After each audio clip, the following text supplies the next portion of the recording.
Latino minasan. ძალიან ძალიან ჩვენი საღამო გასაკუთრებულია, მაგრამ ის ეძღვნება გასაკუთრებულად საინტერესო ქვეყანას იაპონიას, რომელსაც საინტერესო თავისი კულტურით, თავისი ტრადიციებით და განსხვავებულია ყველა ქვეყანაში. ჩვენ შეხვედრას ქვია შეხვედრა საფროს პავილონის ქვეშ.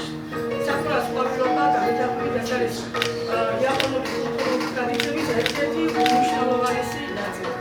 იგი ასოცირდება სიცოცხლესთან, სიყვარულთან, მდიდრებასთან და ყველაფერთან. დადებითზე და კარგზე, რაც კი არსებობს ამ საფრანგეთში. და დღეს ამ საღამოს ჩვენი ბავშვები შეეცდებიან ზუსტად ასეთი ატმოსფერო შექმნა, რომელიც დაგვესვაება ჩვენ უფრო ღრმად და კარგად შევიძინოთ იაპონური კულტურა, მისი ტენდენციები, იაპონური პოეზია, რომელიც არის ძალიან ღრმა, სიძულსავე და ძალიან საინტერესო. იაპონური კულტურა მდიდარია ტრადიციებით, ხელოვნებით, პოეზიითა და სიფათით. დღევანდელი საღამო დიდი სიყვარულით მოამზადეს ბავშვებმა და სურთ, რომ თქვენც გაიზიაროთ იაპონური კულტურის ეს პატარა ნაწილი. დღეს შევხვდებით კანკას და ჰაიკუს პოეზიას, იაპონურ ცებას, ორიგამის ხელოვნებას, სურვილების ხეს. გეპატიჟებით დავიწყოთ ჩვენი მოგზაურობა იაპონურ სამყაროში.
სილამაზეს.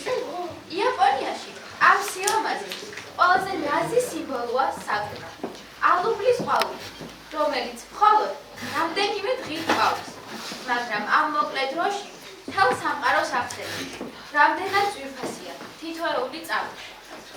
საკურას ყვავილობის დროს იაპონიაში ადამიანები იკრიბებიან ხეების ქვეშ, მეგობრებთან და ახლობლებთან ერთად, რათა დაადგმენ გაზაფხული სილამაზე. ამ ტრადიციას ხანამი ეწოდება. ყვავილებით გლობა. ჩვენ შევეცადეთ ამ ტრადიციის პატარა ნაწილი დღეს აქ გადმოგვეტანა. ამიტომ გეპატიჟებით ერთად გავატაროთ საღამო პოეზიაში, ხელოვნებაში და იაპონური კულტურის სამყაროში. ერთად შევიგრძნოთ იაპონური კულტურის სილამაზე, მისი მუსიკა, პოეზია, ტრადიციები და სიკვდილი. გეპატიჟებით საღამოზე, რომელსაც უწოდებ შეხვედრა საკურას ყვავილობის ქვეშ. იაპონურ კულტურაში პოეზია მხოლოდ სიტყვები არ არის. ის არის გრძნობა, სიჩუმე და სამყაროს დანახვის განსხვავებული გზა. დღეს ჩვენ ერთად შევეხებით იაპონური პოეზიის სამ განსხვავებულ სამყაროს. უძველეს და ნაზ ტანკას, მოკლე, მაგრამ ღრმა აზრი, სავსე ჰაიკუს და თანამედროვე იაპონური პოეზიის ფორმას, გენდაის. ახლა ჩვენი მონაწილეები სიტყვებით, ემოციებითა და წარმოსახულებით გაგვიზიარებენ იაპონური პოეზიის სილამაზეს. მოვუსმინოთ მათ.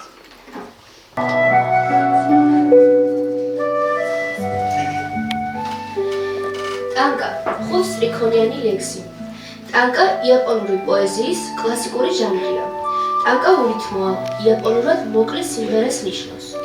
პოეზიის ეს ჟანრი იაპონიაში ჩაისახა მე-6 საუკუნეში. განახლებული ტანკას ერთ-ერთი საუკეთესო წარმომადგენელი იყო ისიკავა ტაკუბოკუ, რომელიც რეფორმისტად მოგვევლინა და ტანკას მინიმალისტური სტილი პოეზიის დონემდე დაამკვიდრა იაპონიაში. პატარა ცრემლი დაეცა მიწას, პატარა როგორც ქვიშის მარცვალი, მაგრამ რა მძიმე იყო ის ცრემლი. ნეტავი მომცა ისეთი საქმე, რომ მიხაროდეს მისი კეთება, მე თუ მოვხვდე, აღარ დავეძებ. ისიკავა ტაკუბოკუ. ვარ მოწმენილი, რომ ჩემს გარშემო ვერ ვხედავ ახლა. მოწმენილია ცა შემოდგომის, ირგვლივ არას ჩანს ღრუბის კნაფეთით. გიყურე, როგორ მარტო ხარ ცაო, ორანმა მაინც გადაიფრინოს. ვარ მოწმენილი, რომ ჩემს გარშემო ვერ ვხედავ ახლა ხასხასა ფერებს, გაგზავნე კაცი, ის მიყიდის ტითელ ყვავილებს, ისიკავა ტაკუბოკუ. 5 წელია ეს გაშლილიც არ მინახავს. როგორ გავწევი უამისო რამდენი ხანი. შემოდგომა აღარ მასვენებს, კვლავ სიყვარულის ღელვა და შფოთი. ძილი გამიტყდა, ვზივარ და ვუსმენ ცაზე გაკრული ბატევის ყელს. თითქოს ძველი ზო მეგობარ შევხვდი, ისე მახარებს ფუტფუტი წყლისა, ავტორი ისიკავა ტაკუბოკუ. ქარს მოაქვს სოკოს და ფუტურო ხის სურნელება, გრძნობს შემოდგომა დაგამშვიდობა. სამშობლო მთები, მათ რომ გავცქერი, რად მიჭირს მაშინ ხმის ამოღება, დიდ სილამაზეს, სიტყვა რად უნდა. კამკამად საზემ მისურავს კვამდა, მისურავს მარტო თანდათანდება. ვინ მომაგონე გამხრალო კვამდა, ჩემივე თავი, ისიკავა ტაკუბოკუ. შეხედავ მთა ჩვეულებრივი, მაგრამ როგორც კი შემოდგომა აბრიალდება. დგავარ გავცქერი გულის კანკანით, ოიქ ღმერთები ხომ არ ცხოვრობენ.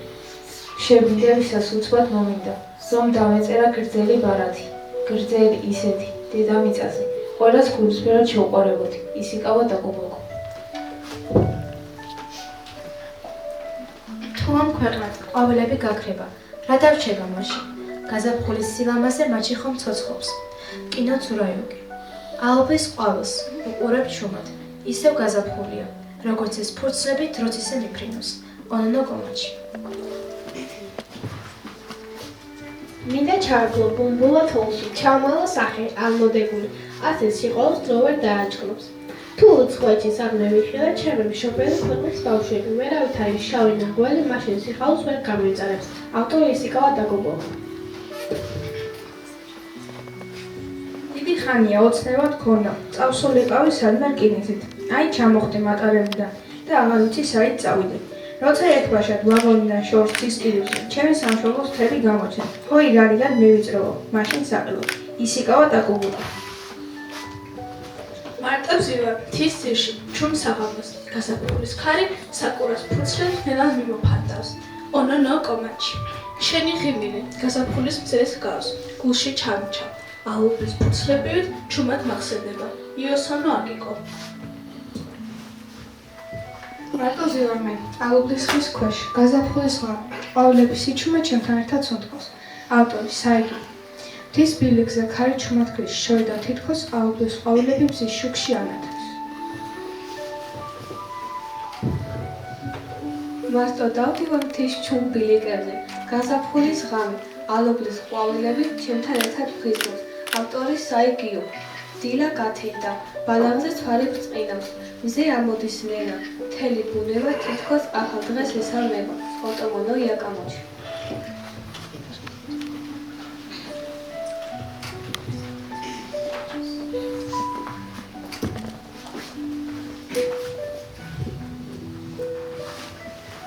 ჰაიკუ.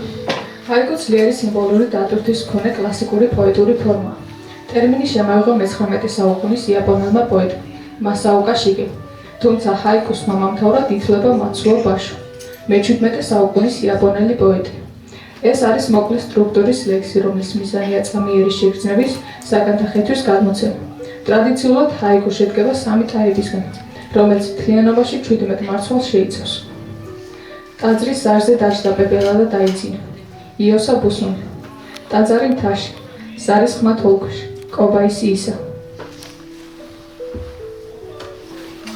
ალუბლის ყვავილის ფურცლები, წყალზე ბრინჯის ნათესებში, მოსყოვიანი ღამე, იოსა ბუსონი. ნავით მივცურა აყვავებულ ალუბლებისკენ, ნაპირზე მხოლოდ ტირიფებია, მაცუო ბაშო. ჩამოცვენილი ფოთლების გროვას ქარი ჩიხში მიამბრიელებს, მასაოკა შიკის. დარჩება მხოლოდ განთიადი, წამლის თეთრ ყვავილებში, იოსა ბუსონი. სურნელოვანი ორქიდეა, სურნელოს აფრქვევს, ფრთებზე პეპელას, ავტორი მასაოკა შიკი. კრიალის ყვავილების სურნელში, ამოდის მზე, იქი მთაში, ავტორი მაცუო ბაშო.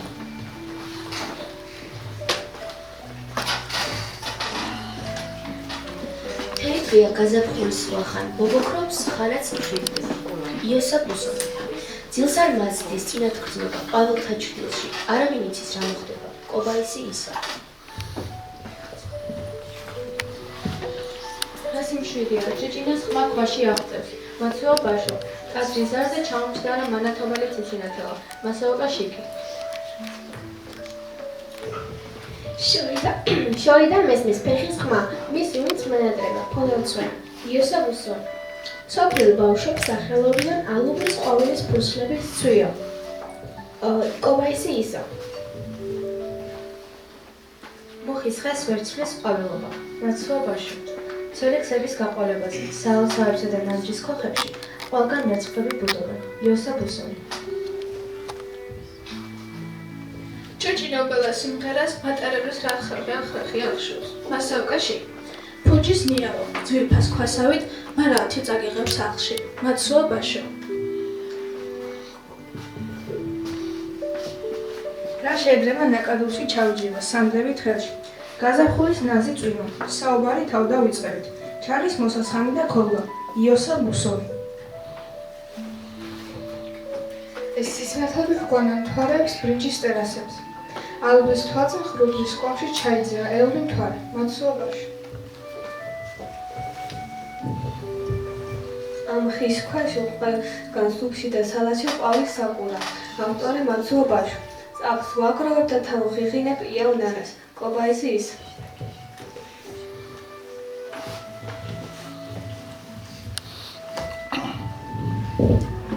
ჰენდეისის თანამედროვე ლექსია. წარმოიშვა მე-19 საუკუნის მიწურულს, ევროპული და ამერიკული პოეზიის გავლენით. ნაძვის მტვარია, ნათელშუბლზე შუქ ჩრდილად რომ მდევს, თითქოს ოჯახი ტრიალებდეს ჭიანჭველების. ძიმე ფიქრებს, რომ გაჭირვებით შეხიდებიან. თუ ჩაწყვეტილი მათრახია შენი წარბები, იცოდეს ყველამ, ზურგი როგორ გადამიყლიფენ, ხოლო ფითილი წამწამები, გამოვიცანი, დენთია ცრემლი და თუ კი გაკრთა ნაპერწკალი ჟანში ზიბრაზის. თვალები, როგორც ყომბარები, წკრივებს არღვევენ, იშვიათ ჩემი ნაკუთავისას, უმძიმესია. ხან როცა მიმწერს გირჩევივი ჩემი თვალები, ხევდებიან და ეშვებიან ჩემს სიმწვანეში. ახლა გადავინაცვლოთ იაპონური კულტურის ერთ-ერთ ყველაზე ნაზ და სიმბოლურ ხელოვნებასთან ორიგამის სამყაროში.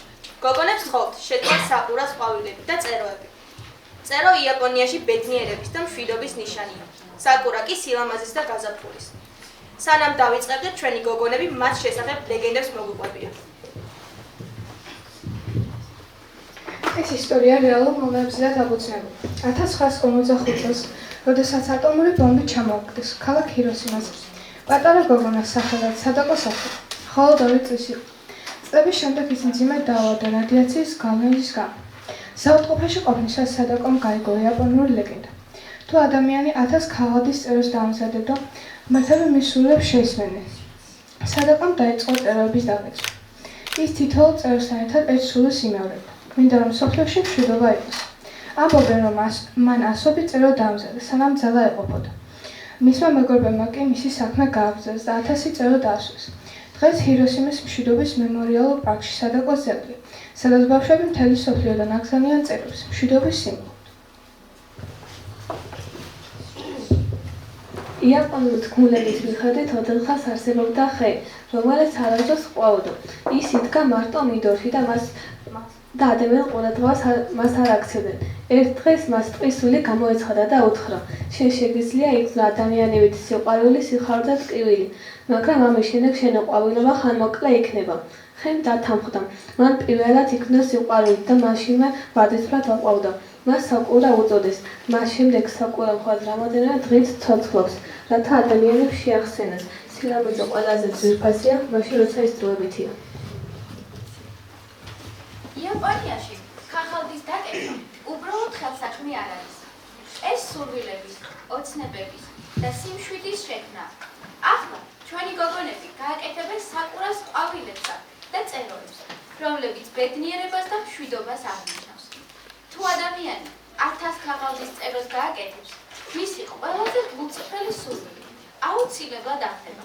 ამ ტრადიციას იაპონურად ეწოდება სენბაძუ, 1000 წერო. წერო სიმბოლოა მშვიდობის, ხანგრძლივი სიცოცხლის, იმედის, კეთილის სურვილების. თითოეულ წეროსთან ერთად შეგიძლიათ დაწეროთ სურვილი, მადლობა ან კეთილი სიტყვა და გავიხსენოთ ეს საღამო მეგობრობის ნიშნად.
ხანდაზები და თქმულებები ძალიან მნიშვნელოვანია.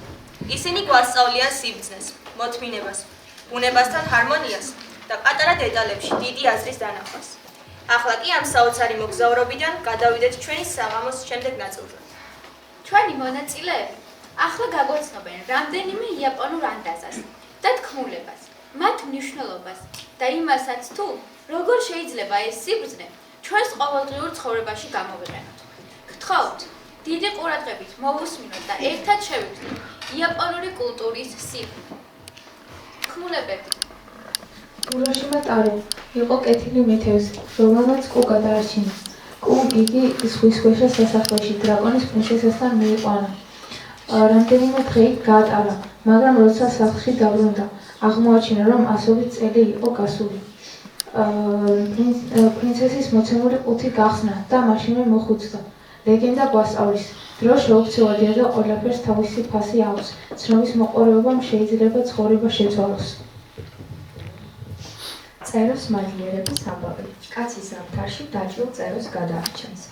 გავიდა დრო და მის კარზე ლამაზი უცხო ქალი გამოჩნდება და ცოლად გაახვევა მას. ქალი ღამით ლამაზ ქსოვილს ქსოვდა, მაგრამ კაცს თხოვდა მისთვის არ შეეხედა.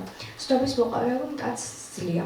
მან აკრძალვა დაარღვია და დაინახა, რომ ქალი სინამდვილეში ის წერო იყო, რომელიც მადლიერების ნიშნად ადამიანად გადაიქცა და თავის ფრთების ბუმბულს იყენებდა, რომ მისთვის ქსოვილი გაეკეთებინა. როცა ქალი ამას მიხვდება, ტოვებს კაცს და ისევ წეროდ იქცევა. მნიშვნელობა. სიკეთე და ნდობა უნდა შეინარჩუნო, თორემ კარგს დაკარგა. ორი ვარსკვლავი, ჰიკობოსი და ორიხინა მხოლოდ წელიწადში ერთხელ ხვდებიან ერთმანეთს. მესიჯი, მოთმინება, სიყვარული და სურვილების სასრულება. მოხუცმა მჭრელმა ბამბუქში პატარა გოგონა იბაო. გოგონა სწრაფად გაიზარდა და ულამაზესი გახდა. მრავალი დიდებული მამაკაცი სთხოვდა ხელს, მაგრამ ბოლოს გაირკვა, რომ იგი მთვარიდან იყო მოსული და უნდა დაბრუნებულიყო თავის სამყაროში. მნიშვნელობა. ადამიანები ვერაფლობენ ყველაფერს, რაც უყვართ. კიცრი და ჯადოსნური მელია იაპონურ მითოლოგიაში. შეუძლია ადამიანის სახის მიღება, ზოგჯერ ადამიანებს ეხმარება, ზოგჯერ რიცხვებსაც უწყობს. რაც უფრო ასაკოვანია კიცრუნა, მით მეტი კუდი აქვს. 9 კუდამელია ყველაზე ძლიერია. სიმბოლო: სიბრძნე, მაგია და იდუმალება. პატარა ბიჭი, რომელიც ბუნებას პატივს სცემს, ხეების მეგობარი ხდება. ბედნიერი ცხოვრება აქვს. მესიჯი: ბუნებასთან ჰარმონია და პატივისცემა. მოხუცმა წვიმა მდინარეში ატამი იპოვა. ატმიდან ბიჭი დაიბადა, სახელად მომოტარო. ის გაიზარდა გმირად და მეგობრებთან ერთად. მან დემონი ონი დაამარცხა. მნიშვნელობა: სიკეთე და მეგობრობა ბოლოტებას ამარცხებს. ახლა კი მოვუსმინოთ ანდაზები. დღეს დარგული ხე მომავალ თაობას ჩრდილს აძლევს. რაც დღეს კეთდება, მომავალს ქმნის. სიცილით გატარებული დრო, ღმერთებთან გატარებული დროა. სიცილით და სიხარული ძალიან ღირებულია.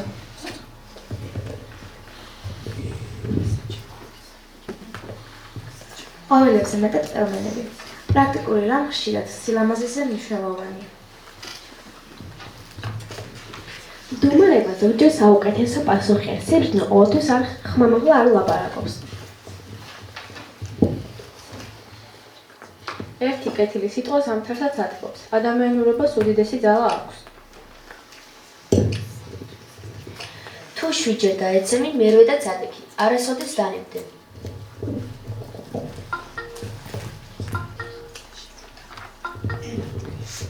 ვინც საკუთარ თავს სძლევს ნამდვილი გამარჯვებული და შინაგანი. სიმშვიდე ყველაზე დიდი ძალაა. დასაწყისი ყოველთვის დღესაა. არაფრის გადადება არ ღერს. ცვლილება ახლავე იწავა.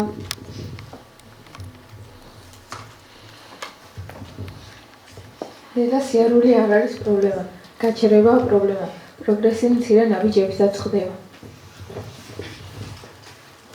წვიმის შემდეგ მიწა მყარდება. პრობლემები ურთიერთობას აძლიერებს.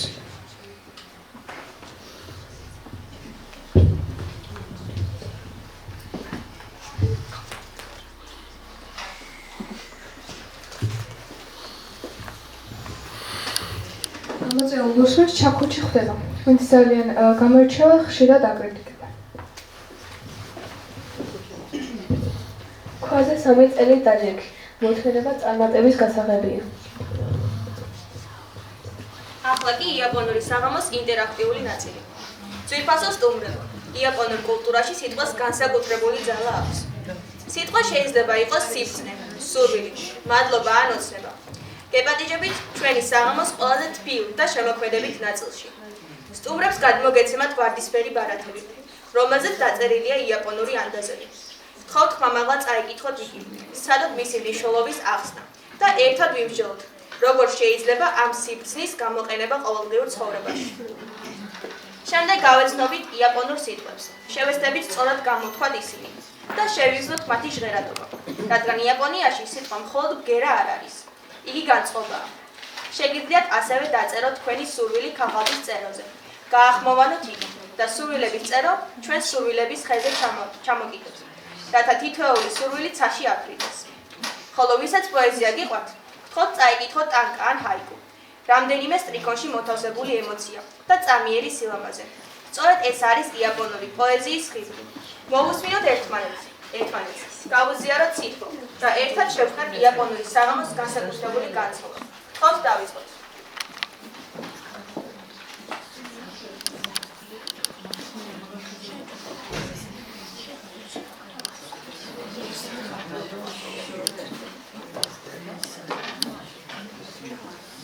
ანუ გოგონები გაგიგებს წაგვიკითხავთ ვისაც რა შეხვდება ტანკა ჰაიკუ მანდარის კი ასევე ანდაზები და ზოგიერთი იაპონური სიტყვა რაც შეგვიძლია გამოვიქვათ და უბრალოდ რაღაც ინტერაქციაში ჩაერთოთ გოგონებთან დაიწყეთ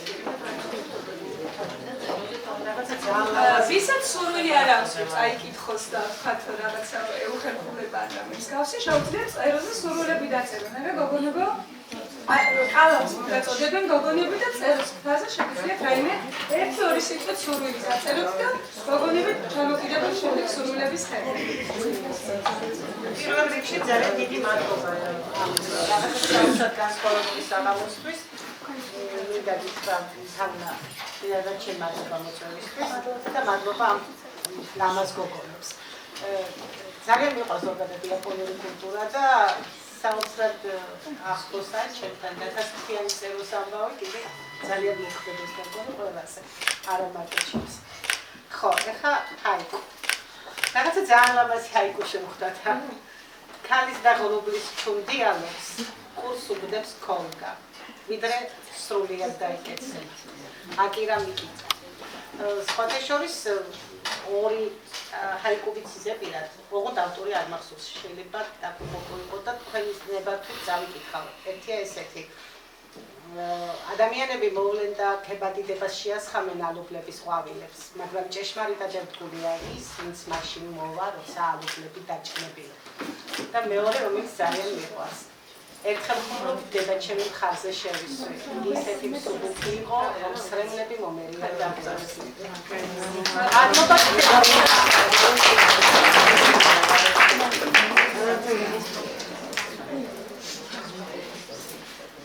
აბა გთხოვთ ბიაქტიუროთ. სენსეი მასწავლებელი. ტომოდაჩი მეგობარი. გაკო სკოლა და ხომ ციკლი. რატომღაც ძალიან კარგი შემოხთარა, მე თვითონ მასწავლებელი ვარ და სკოლა მასწავლებელი ყველაფერი ერთმანეთს ციკლშია. ძალიან მადლობელი ვარ. თამარ თქვენთან, თქვენ იგამასწავლებელთან, თამუნა მასწავლებელთან და ბავშვებო თქვენ მიყვარხართ ძალიან. ლამაზი ვიყავ და მიგერდი თქვენი.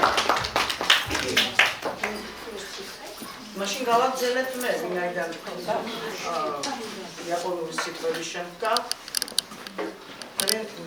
ლამაზი სიტყვებია მე ხარ ასხათი მასწავლებლის სიტყვებით ჩავიხედე და რაღაც ერთი თემა მოუწია მასწავლებლებს მე მომიწია კბილეულის გემრიელობების და მოდი წავიკითხავ ოჩა ყოფილა ჩარი რაღაც გავს ხო კი ბატონო ოკაში კბილეული ოიში გემრიელი ურეში ბედნიერი ვარ მიხარი მე ძალიან ბედნიერი ვარ და მიხარია რომ ესეთ ლამას იაპონურ სამყაროში მოვხდი დიდი მადლობა თამაშენ, მადლობა ბავშვებს, მადლობა მასწავლებლებს, რომ ესეთ ლამაზი სამყარო გაჩუქეთ ჩვენ და ასე ლამაზად გვამოგზაურეთ იაპონურ სამყაროში. დიდი მადლობა.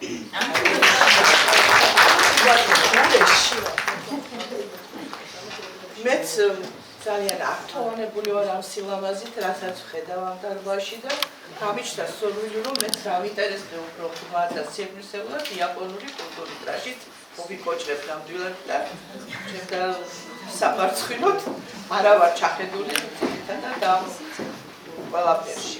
მე შევიდა იაპონური სიტყვები, აი, რომელიც ნიშნავს სიყვარულს, კოკორო ნიშნავს გულს და ჰანა ნიშნავს ყვავილს.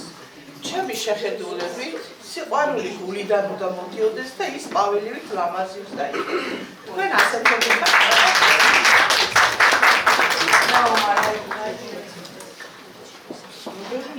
აქაც გვაქვს შეიძლება მეც ვერთები თქვენს ავთოვანებას და ნამდვილად ვიტყვი, რომ პირველად ვარ ასეთ საოცარ სამყაროში.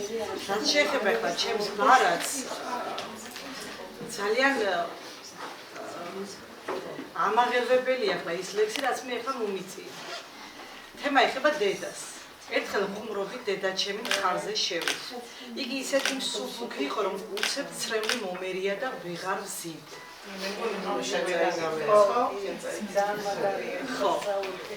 არ არის მარტივი სათქმელი დედაზე ასე მოკლე პერიოდში საუბრო და რაღაც ის ორ სიტყვაში ჩაატიო მთელი ემოცია.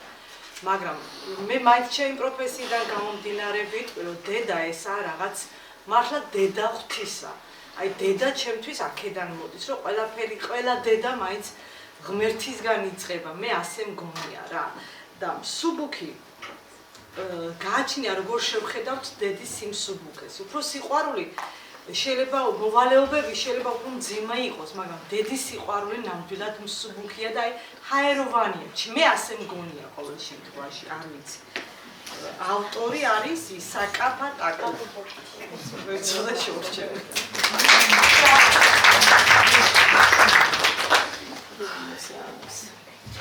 აი მე მაქვს იგივე ავტორის ტანკა ის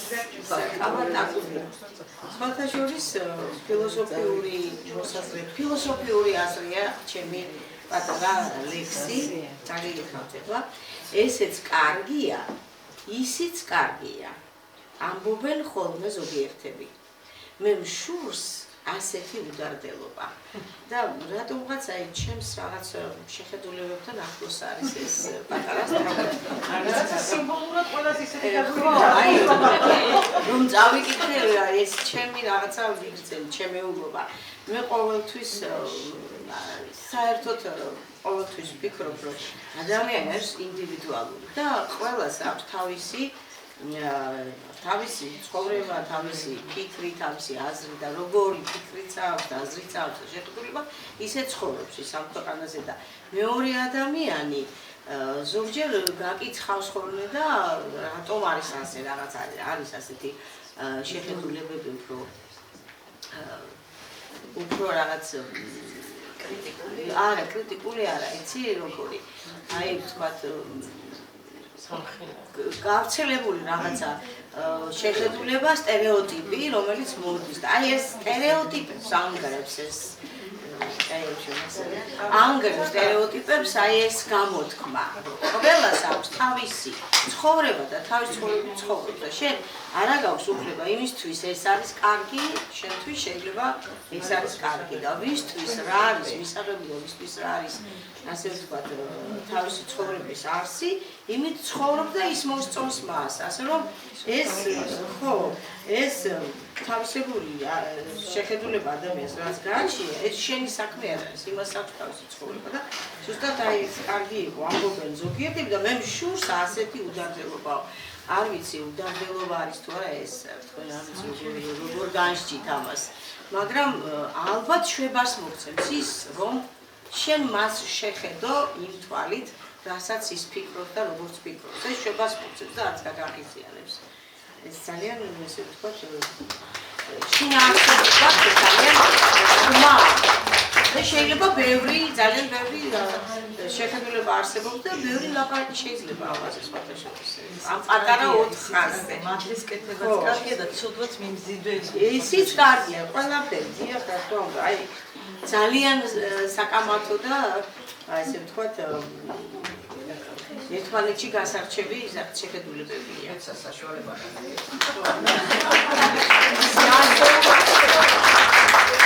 სწორედ ეხლა ეს თემა გრძელდება ჩემს ჰაიკუში და ეხლა მინდა რომ გავაგრძელო და ნანაშრომებს ვამბე.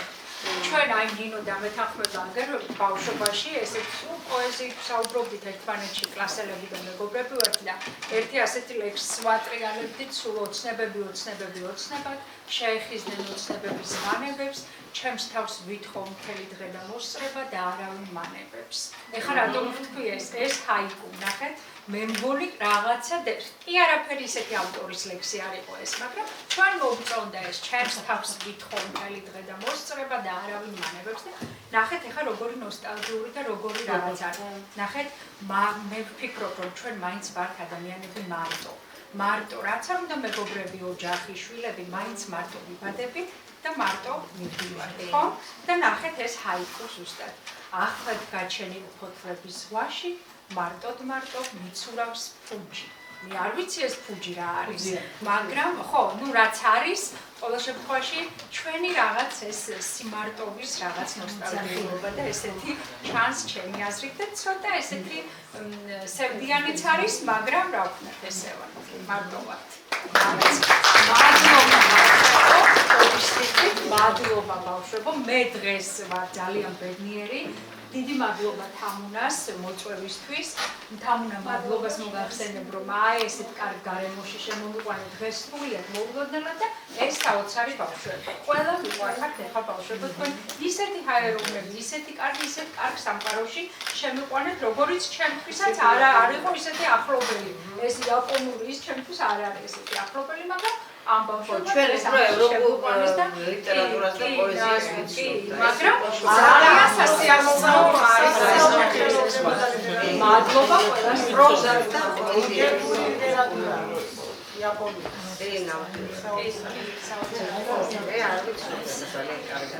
ვია შემოდგომაზე მომავლის ჯერა მწვანე მანდარი. ჩემი აზრით ეს ნიშნავს მომავლის სიმინდს.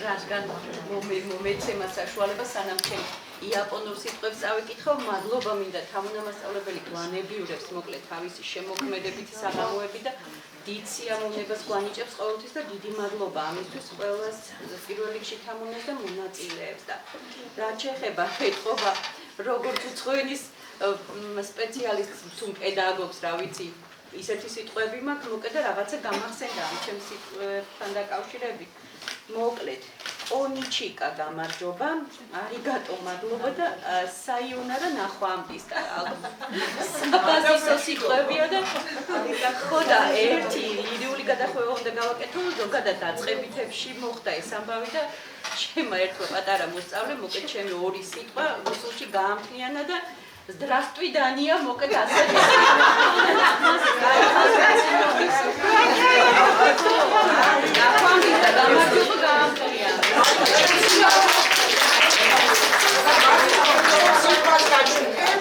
ურეში, ბედნიერია.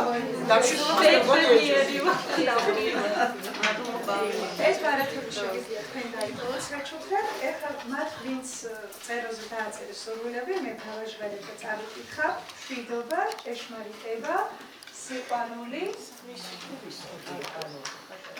მშვიდობა იყოს, წარმატებები, სიყვარული და მადლობთ მე თქვენ მიყვარხართ, ვინც მოხვედით და გაიზიარეთ ეს ყველაფერი ეს სილამაზე. მადლობა კიდევ მასწავლებლებს. ჯერ არ დასრულებულა.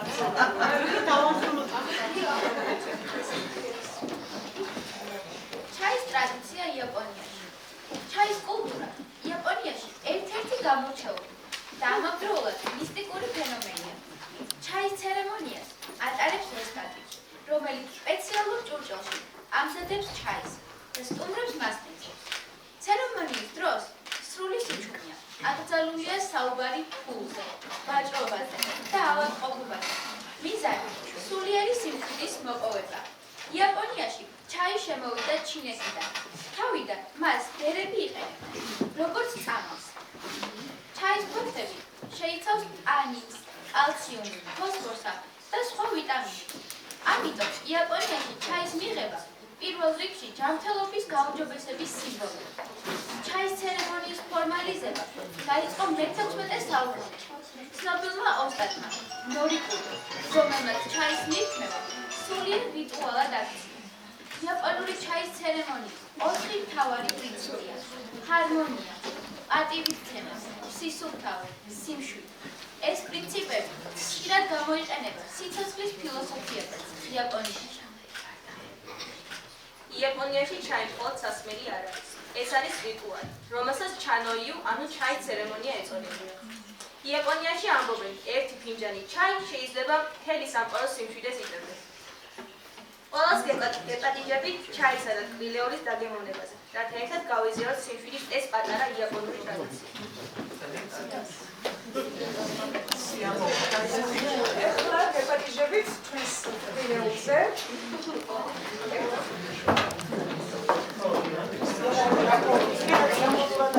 In Japan, tea is more than just a drink, it's a way of life. Welcome to the world of the Japanese tea ceremony. Originating from Zen Buddhism, the tea ceremony Sado focuses on harmony, respect, purity, and tranquility. Every movement is intentional. From cleaning the utensils to whisking the matcha, each step embodies mindfulness and respect. Guests receive the bowl with gratitude, turning it slightly before taking a sip. It's a moment of connection and peace. Through tea, we find serenity and simplicity. Would you love to experience this timeless tradition?